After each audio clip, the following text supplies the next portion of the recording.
Sanibonani. Kahle kahle ngizothi nje qampu kancane bese ngiyanikhombisa lapha ekumzinyathi inkatha iyazenzela lapha emzinyathi district municipality emzinyathi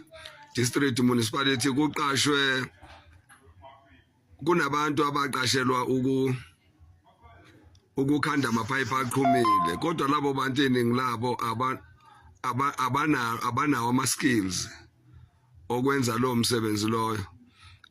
Abaningi baba izihlobo nje zabaholi beqembu lenkatha kodwa baqashiwe bona. Asiqhubeka sithi iPR ushongaziphi hlatshwayo waletho sisibakhe ababili wafaka nengane kaDumazile owumholi wesiyingi khona lapha esenkatha wafaka uUJ Jiyane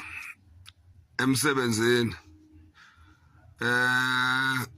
Lo umholi loyo owaseGqumeni angazi ukuthi kusho ukuthini lokhu kufaka yeyini lokhu kufaka ngempela abantu emsebenzini abayizihlobo zenethi abanye abantu bazokwenza njani angiyazi ke mina. Enye iPR yenkatha nayo ezenzela nje okwayo uqiniso nawo sekucoshelile phela umndeni wakhe ucoshela umndeni wakhe nje amathuba ukuthi usebenze nayo. Angazi ukuthi abanye bazosebenza phike mangabe kwenziwa lento eyenziwayo angazi ngempela ngeke ngikuchazela phela naye uqiniso ubafakile ufaka ubaba omncane wakhe wayehlala le empangeni waphinde futhi wafaka nosisi wakhe alamana naye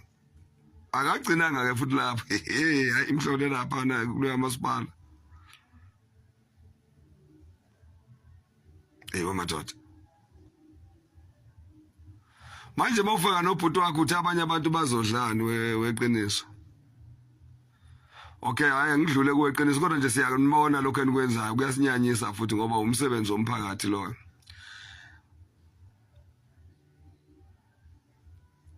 Wekhansela leqembu lenkatha wasehlathi dam wazodlala ngathi bafu ubafakela nobhuti bakhe ababili emsebenzini womphakathi